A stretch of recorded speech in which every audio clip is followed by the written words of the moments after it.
Sí, baba.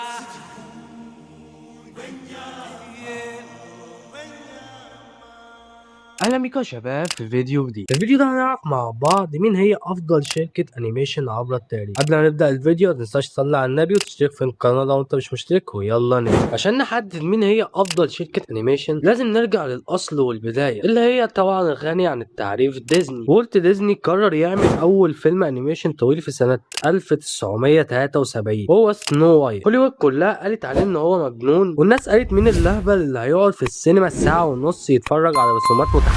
لكن لما الفيلم نزل كسر الدنيا وحقق نجاح خرافي. من اللحظة دي ولد عالم الانيميشن اللي كلنا عارفينه دلوقتي. ديزني مش مجرد شركة، ديزني هي الاب الروحي للصناعة، هي اللي حطت القواعد الاولى لتحويل القصص الخيالية الشعبية لافلام سينمائية. استخدام الموسيقى والاغاني كان جزء اساسي من بناء الحبكة. لو بصينا على تاريخ ديزني هنلاقي انه مر بمراحل صعود وهبوط مجنونة. العصر الذهبي الاول في الثلاثينات والاربعينات، وبعدها فترة ركود لحد ما وصلنا لأعظم فترة في تاريخ شركة ديزني اللي هي في التسعينات. في الفترة دي ديزني قدمت سلسلة من التحف الفنية اللي عمرها ما هتتنسي. من ضمن التحف دي هي الأميرة والوحش اللي كان أول فيلم أنيميشن يرشح لأوسكار أفضل فيلم كبار في التاريخ. وطبعا معانا تحف فنية تانية زي ذا لايون كينج. الأفلام دي ما كانتش مجرد نجاح تجاري، دي كانت ظاهرة ثقافية شكلت الوعي الفني لجيل التسعينات والألفينات بالكامل. لكن السؤال هنا، هل ديزني فضلت على القمة بسبب الرسم اليدوي بس؟ الجواب لا.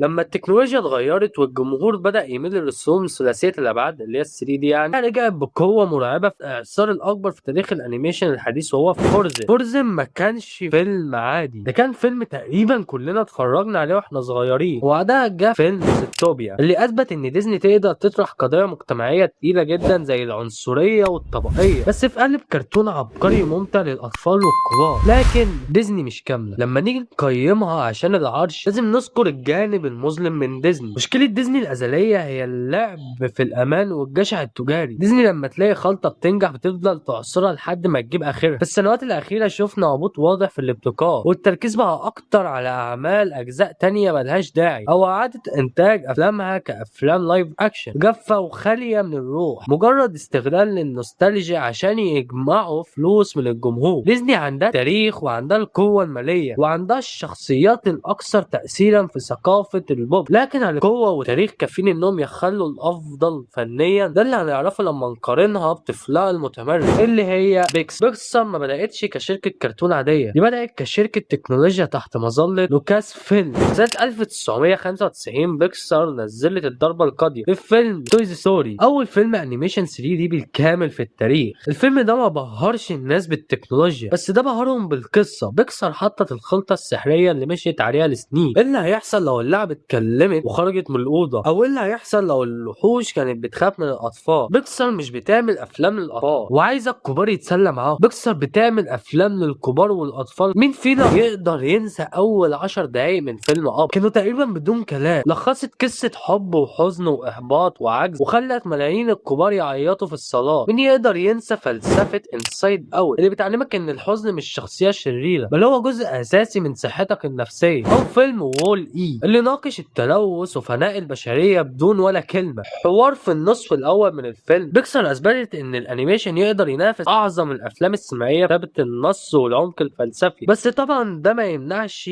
ان بيكسار مش معصومة من الخطأ. للاسف بعد ما استحوذت عليها ديزني بالكامل بدأنا نشوف ضغوط تجارية واضحة على الاستوديو بيكسار، وقع في فخ السلاسل التجارية اللي ملهاش لازمة زي كارز 2 وافلام كانت اقل بكتير من معاييرها العالية. بيكسار لما بتحاول تعمل فيلم تجاري عادي بتفشل لان الجمهور اتعود منها على الابهار الفكري، فلما بتقدم فيلم سطحي السكوت بيكون مداوي. ورغم الهفوات دي بيكسار بتفضل هي الملكة بلا منازع لما الموضوع يتعلق بالعاطفة وعمق القصة. وهنيجي للشركة اللي عملت تغيير في الوسط وهي دريم ووركس. قصة تأسيس دريم ووركس هي قصة انتقام سينمائي بامتياز. جيفري كاتزنبرج كان رئيس قسم الانيميشن في ديزني، حقق معاهم نجاحات في التسعينات، لكن بعد وبعد خلافات طاحنة مع الإدارة خرج وهو متغاظ وقرر يتحدى مع المخرج الأسطوري ستيفن بيلبرج والمنتج ديفيد جيفي، يبقى أكون قلت الأسماء صح، بس عشان يأسسوا استوديو هدفه الوحيد كسر هيمنة ديزني. في سنة 2001 دريم ووركس واجهت أكبر صفقة في تاريخ الأنيميشن لديزني بفيلم شريك. فيلم شريك ما كانش مجرد فيلم كوميدي، ده كانت سخرية صريحة ومباشرة عن كل كليشيهات ديزني، إن الأميرة مش راقية والفارس مش وسيم ده غول أخضر بيعيش في المستنقع والحمار هو البطل والشخص الشرير شبه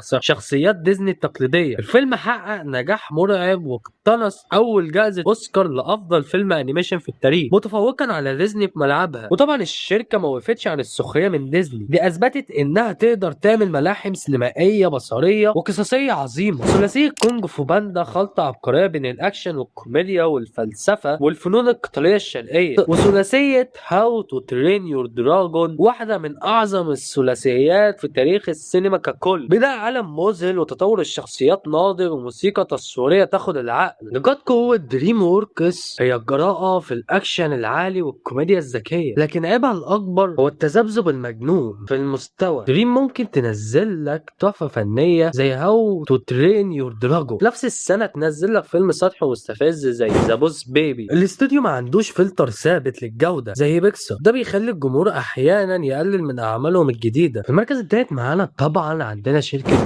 سوني أول ما بدأت كانت بتعمل أفلام تجارية بحتة، لكن في سنة 2018 سوني عملت حركة غيرت تاريخ الأنيميشن الحديث للأبد لما نزلت سبايدر مان انتو ذا سبايدر فيرس. سوني ابتكرت أسلوب رسمي جديد تماما بيمزج بين ال 3 دي وال 2 دي، وطبعا كوميك بوك القديمة. الأسلوب ده كان صدمة بصرية نجحت نجاح باهر وجبرت الشركات الكبيرة زي دريم وورك وحتى ديزني إنها يقلدوا أسلوب سوني المبتكر. سوني أثبتت إن ال 3 دي التقليدي خلاص بقى قديم وإن العالم محتاج تجديد بصري. وعلى الجانب التاني عندنا شركة اول منشن، ملوك شباك التذاكر والذكاء التجاري. الاستوديو ده ما بيفكرش في الأوسكار ولا في الفلسفة العميقة، هو بيفكر في حاجة واحدة: إزاي نقدر نحقق ملايين الدولارات بأقل ميزانية ممكن من خلال سلسلة زي أنا الكريه وظاهرة المينيونز وبعدها فيلم ذا سوبر مايرو بروس. والمنشن عرفت خلطة ألعاب الأطفال والألوان المبهجة والكوميديا البسيطة. أسلوبهم تجاري بامتياز لكنهم رقم صعب جدا في الأرقام والأرباح. وهنوصل دلوقتي لأهم لحظة في الفيديو: مين الاستديو اللي يستاهل لقب أفضل شركة أنيميشن في التاريخ؟ علشان نكون منصفين الإجابة بتعتمد على المعايير اللي أنت بتدور عليها. لو بتدور على التاريخ والأب الروحي فالعرش لديزني، لو بتدور على المشاعر والعمق القصصي فالعرش بلا منازع لبيكسار، ولو بتدور على الجراءة والأكشن والضحك فالعرش لدريم طبعا، ولو بتدور على الابتكار البصري الحديث فالعرش لسوني. لكن لو هنجمع التوازن بين التأثير التاريخي والجودة الفنية المستمرة والابتكار اللي غير الصناعة، فالصراع النهائي هيرسى بين ديزني وبيكسار. وكده نكون خلصنا الفيديو. لو عجبك ما تنساش تشترك في القناة وتكتب لي تحت في التعليقات ايه هو الاستوديو المفضل بالنسبة لك. سلام.